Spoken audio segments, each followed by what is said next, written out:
Un libro es uno de los objetos más mágicos que el ser humano haya creado jamás. En él, una mente penetra en la nuestra a través del tiempo y del espacio.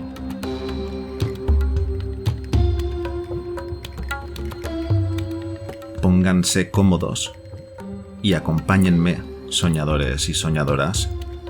Dejemos que los mitos de Lovecraft exploren los más oscuros rincones de nuestro ser.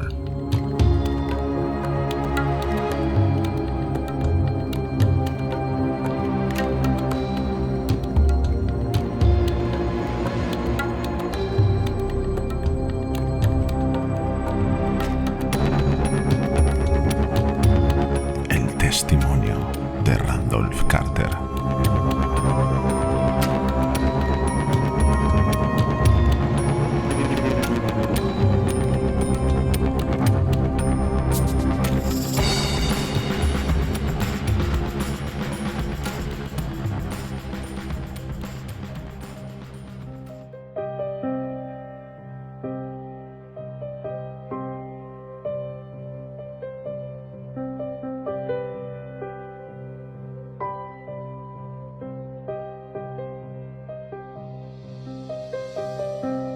Les repito, caballeros, que su interrogatorio es inútil. Deténganme de por vida si lo desean, reclúyanme o ejecútenme si necesitan una víctima para aplacar esa ficción que ustedes llaman justicia. Pero no puedo decir más de lo que ya he dicho. Todo cuanto recuerdo se lo he contado a ustedes con toda franqueza. No he tergiversado ni ocultado nada. Y si algo les parece poco claro, se debe únicamente a ese negro nubarrón que me nubla la mente, a ese nubarrón y a la sombría naturaleza de los horrores que él ha hecho recaer sobre mí. Lo diré una vez más, no sé qué ha sido de Harley Warren, aunque creo, casi lo espero, que habrá alcanzado el reposo eterno, si es que existe en alguna parte semejante dicha. Es cierto que durante 5 años he sido su más íntimo amigo y que, de alguna manera, he participado en sus terribles exploraciones de lo desconocido. No negaré, aunque mis recuerdos son inciertos y confusos, que ese testigo de ustedes pueda habernos visto juntos, como dice en la carretera de Gainesville, camino de la ciénaga del Gran Ciprés, a las 11:30 de aquella espantosa noche. Afirmaré incluso que llevábamos linternas eléctricas, palas y un extraño rollo de alambre con las correspondientes herramientas, puesto que todas esas cosas desempeñaron un papel en la única escena horrorosa que permanece grabada en mi desconcentrada memoria. Pero debo insistir en que, de lo que sucedió a continuación y del motivo de que a la mañana siguiente me encontraran solo y aturdido al borde de la ciénaga, no sé nada salvo lo que tantas veces les he reiterado. Me dicen ustedes que no hay nada en la ciénaga ni en los alrededores que pudiera servir de escenario a aquel tremendo episodio. Lo único que puedo responder a eso es que no sé más de lo que vi. Pues fuera alucinación o pesadilla, y espero fiervemente que lo sea, es sin embargo todo cuanto recuerdo de lo que sucedió en aquellas espeluznantes horas después de que perdiéramos de vista a los últimos seres humanos. ¿Por qué no regresó Harley Warren? Solo podrían decirlo él o su sombra, o alguna criatura horrenda que no puedo describir. Como he dicho antes, conocía perfectamente los horripilantes estudios de Harley Warren, y hasta cierto punto los compartía. De su extensa colección de libros raros y desconocidos sobre temas prohibidos, he leído todos los que estaban escritos en las lenguas que domino, pero son pocos en comparación con los que están en lenguas que desconozco. La mayoría, creo, están escritos en árabe y el libro de inspiración demoníaca que provocó el desenlace, libro que él llevaba en el bolsillo cuando desapareció de este mundo, estaba escrito en caracteres que jamás he visto en ninguna otra parte. Warren no quiso decirme nunca de qué trataba aquel libro. En cuanto a la índole de nuestros estudios, debo decirles una vez más que ya no recuerdo nada con exactitud. Me parece una bendición no acordarme de ellos, pues eran unos estudios atroces, a los que me dedicaba más por una fascinación a la que no podía resistirme que por verdadera inclinación. Warren me dominaba siempre, y a veces incluso llegué a temerlo. Recuerdo la noche anterior a aquel atroz suceso, cómo me estremecí al ver la expresión de su rostro mientras me hablaba sin parar de su teoría acerca de por qué ciertos cadáveres no se descomponen nunca, sino que se conservan firmes y enteros en sus tumbas durante 1000 años. Pero ahora ya no le temo, pues tengo la impresión de que he conocido horrores totalmente incomprensibles para mí. Ahora temo por él. Afirmo, una vez más, que no tengo una idea precisa del objetivo que perseguíamos aquella noche. Desde luego tenía mucho que ver con algo relacionado con el libro que Warren llevaba consigo. Aquel libro antiguo, escrito en caracteres indescifrables que le había llegado de la India un mes antes, pero les juro que ignoro qué era lo que esperábamos encontrar. Su testigo dice que nos vio a las 11:30 en la carretera de Gainesville, en dirección a la ciénaga del Gran Ciprés. Probablemente es cierto, pero no lo recuerdo con claridad. La única imagen que se me quedó grabada en el alma se reduce a una escena que debió de desarrollarse mucho después de la medianoche, pues la media luna, en cuarto menguante, estaba ya alto en el nebuloso cielo. El lugar era un antiguo cementerio, tan antiguo que temblé al contemplar las numerosas huellas de tiempos inmemoriales.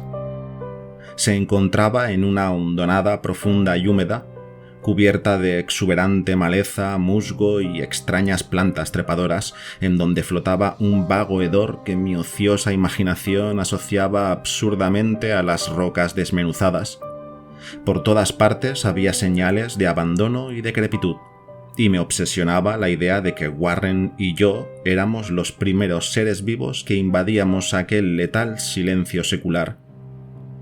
Por encima del borde del valle asomaba la pálida luna menguante entre fétidos vapores que parecían emanar de ignoradas catacumbas, y a la débil luz de sus vacilantes rayos pude distinguir un repugnante despliegue de antiguas lápidas, urnas, cenatofios y mausoleos, completamente desmoronados, cubiertos de musgo y con manchas de humedad, y parcialmente ocultos por la densa exuberancia de una vegetación malsana. La primera impresión que tuve de mi propia presencia en aquella terrible necrópolis está relacionada con la parada que Warren y yo hicimos ante un viejo sepulcro medio destruido, tirando al suelo algunos bultos que, al parecer, habíamos llevado. Entonces me di cuenta de que yo llevaba una linterna eléctrica y 2 palas, mientras que mi compañero iba provisto de otra linterna similar y un equipo telefónico portátil. No pronunciamos palabra alguna, ya que parecíamos conocer el lugar y sabíamos lo que teníamos que hacer. Y sin demora cogimos nuestras palas y comenzamos a limpiar de hierba, maleza y tierra amontonada aquella arcaica tumba plana.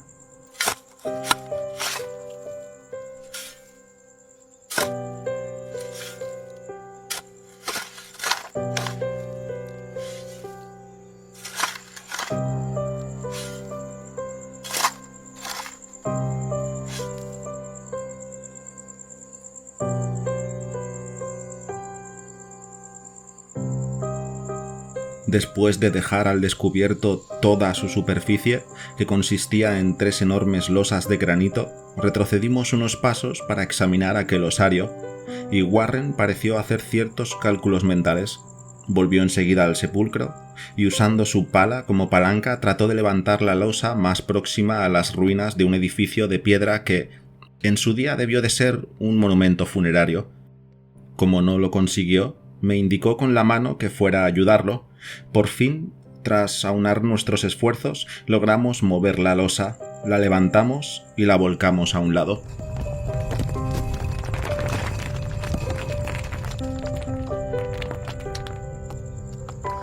Al quitar la losa quedó al descubierto una negra abertura, de la que salió una emanación de gases miasmáticos tan nauseabundos que retrocedimos horrorizados.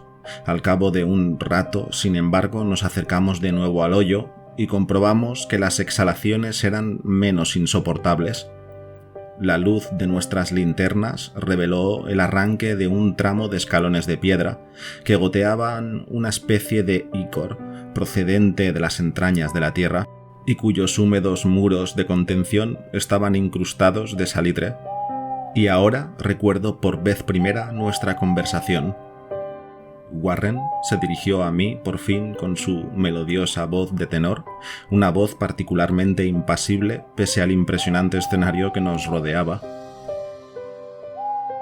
Siento tener que pedirte que te quedes aquí arriba, pues sería un crimen permitir que alguien con los nervios tan frágiles como los tuyos baje a esta cima.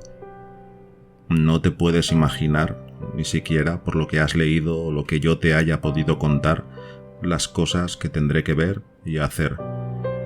Es un trabajo diabólico, Carter, y dudo que ningún hombre que no tenga nervios de acero pueda soportar verlo y subir luego sin perder la vida o la cordura. No quisiera ofenderte, y Dios sabe cuánto me gustaría tenerte a mi lado, pero la responsabilidad, en cierto sentido, es mía. Y no podría arrastrar a un manojo de nervios como tú a una probable muerte o locura. Te aseguro que no puedes imaginarte de qué se trata, pero te prometo mantenerte informado de todo cuanto suceda a través del teléfono. Ya ves que dispongo de bastante cable telefónico para llegar hasta el centro de la Tierra y volver. Todavía me parece estar oyendo aquellas palabras, dichas con sangre fría, y aún recuerdo mis protestas. Creo que yo deseaba desesperadamente acompañar a mi amigo en su descenso a aquellas profundidades sepulcrales, pero él se mostró inflexible en su obstinación. Al mismo tiempo me amenazó con abandonar la expedición si yo seguía insistiendo, una amenaza que resultó eficaz, ya que solo él poseía la clave del asunto.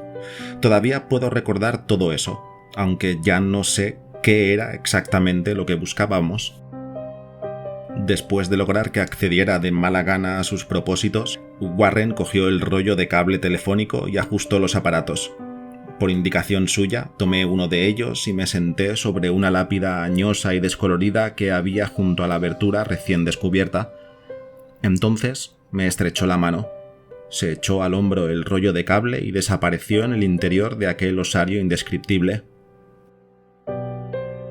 Durante unos minutos seguí viendo el resplandor de su linterna y oí el crujido del cable a medida que él lo iba soltando, pero enseguida el resplandor desapareció de pronto, como si Warren hubiese encontrado un recodo en la escalera de piedra, y casi al mismo tiempo el sonido se desvaneció. Me encontraba solo, aunque unido a las profundidades desconocidas por aquellos cables mágicos cubiertos de aislante que parecían verdosos bajo los incisivos rayos de la media luna en cuarto menguante.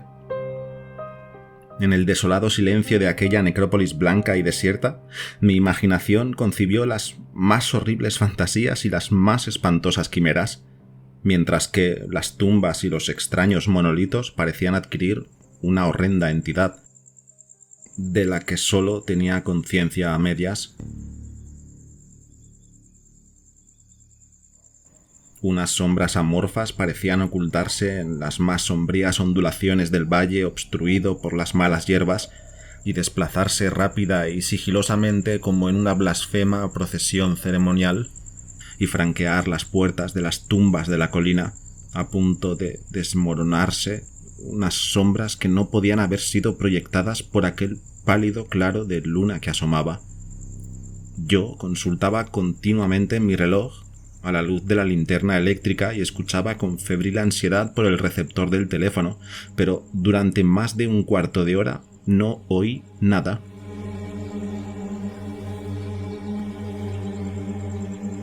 Luego me llegó por el aparato un leve chasquido y llamé a mi amigo con voz tensa.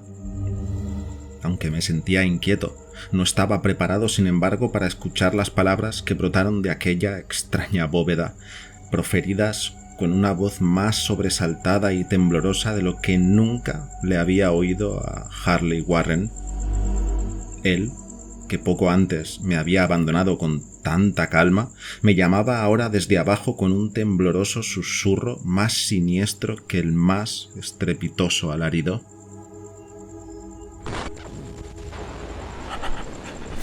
Cielos, si pudieras ver lo que estoy viendo.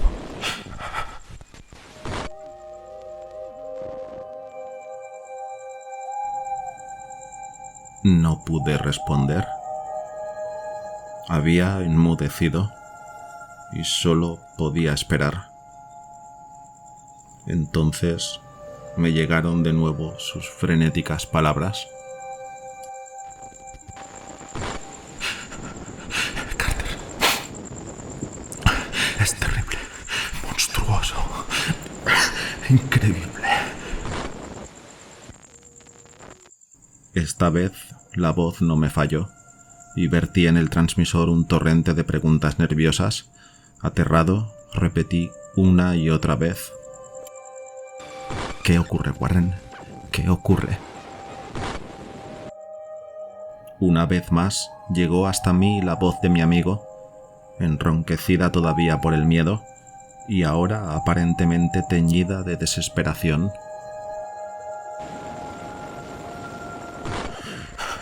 No puedo decírtelo, Carter. Sobrepasa con mucho a todo lo que es posible imaginar. No me atrevo a decírtelo. Nadie podría estar al tanto y seguir con vida, Dios mío. Nunca imaginé nada como esto.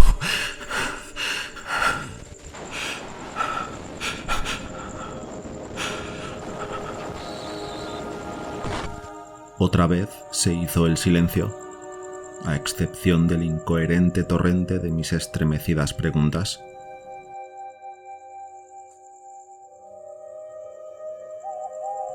Luego llegó de nuevo la voz de Warren en un tono de la más desesperada consternación. Carter, por el amor de Dios, vuelve a poner la losa en su sitio y sal de aquí mientras puedas. ¡Rápido! Deja todo lo demás y vete de aquí. Es tu única oportunidad. Haz lo que digo. Haz lo que digo y no me preguntes por qué.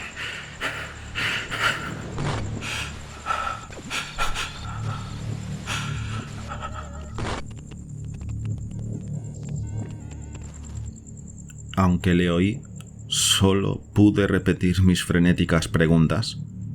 A mi alrededor solo había tumbas, oscuridad y sombras.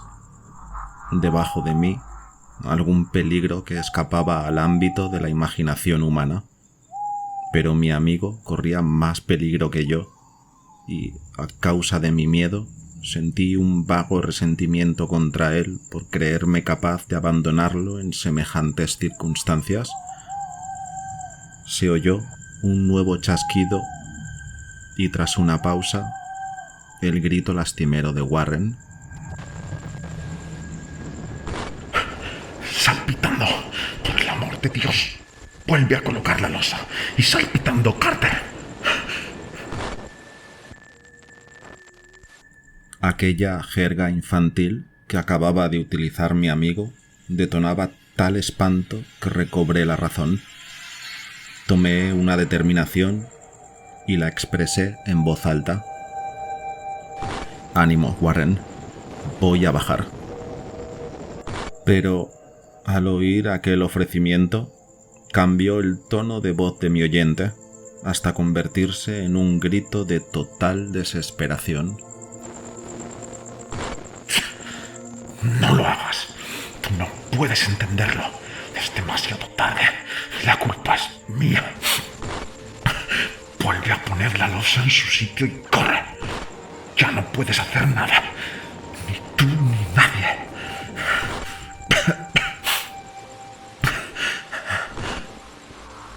Su tono de voz cambió de nuevo, adquiriendo esta vez una suavidad, como de resignación desesperanzada.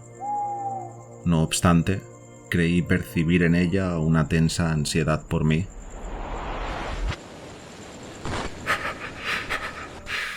Rápido. demasiado tarde.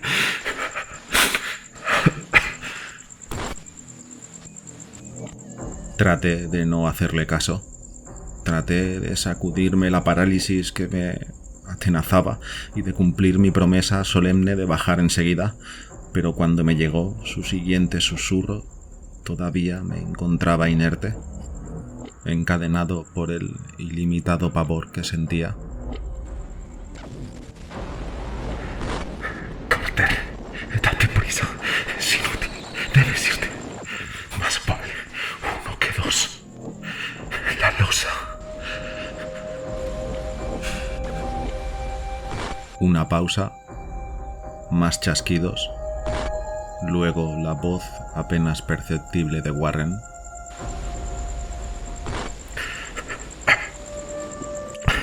Esto se acaba. No me lo pongas más difícil.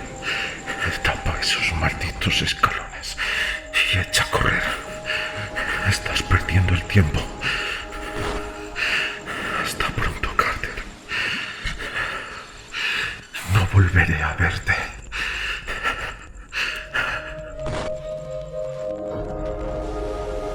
En aquel mismo momento, el susurro de Warren se convirtió en un grito que poco a poco fue elevándose hasta un alarido que expresaba todo un horror secular.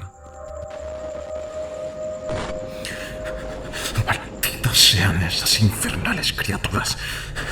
Son legión. Dios mío, salpitando, salpitando, salpitando, Carter.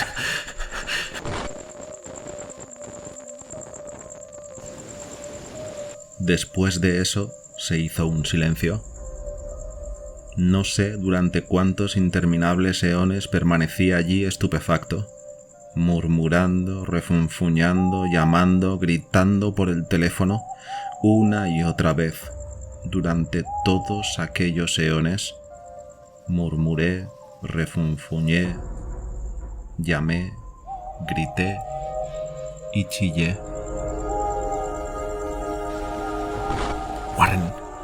Warren, respóndeme. ¿Estás ahí? Y entonces llegó hasta mí el mayor de todos los horrores, la cosa más increíble, inconcebible y casi indecible.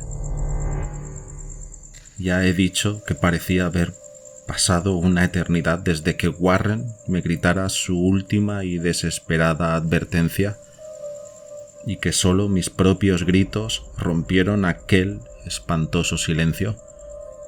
Pero al cabo de un rato se oyó un nuevo chasquido en el receptor y agucé el oído para escuchar. Invoqué de nuevo.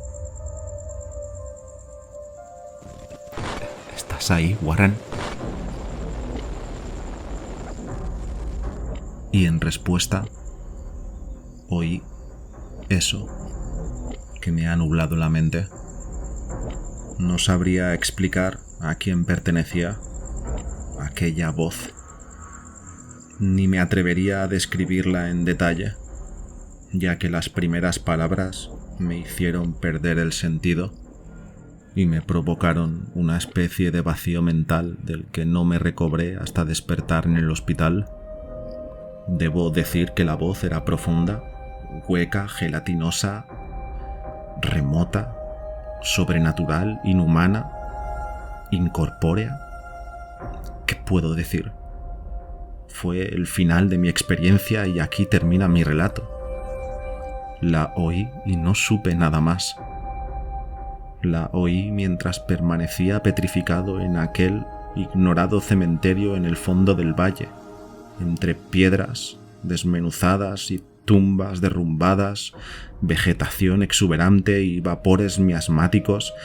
Oí claramente que surgía de las más recónditas profundidades de aquel detestable sepulcro abierto, mientras veía danzar amorfas sombras necrófagas bajo una execrable luna menguante. Y esto fue lo que dijo.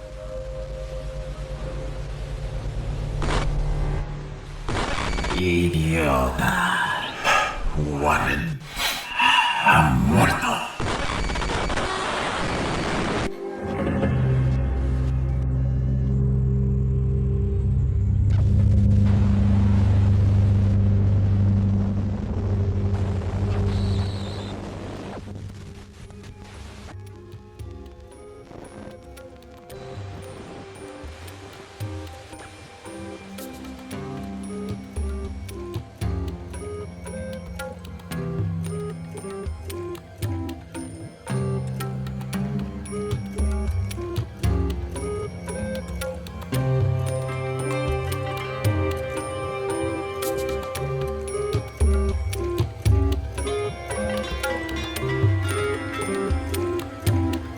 Adiós.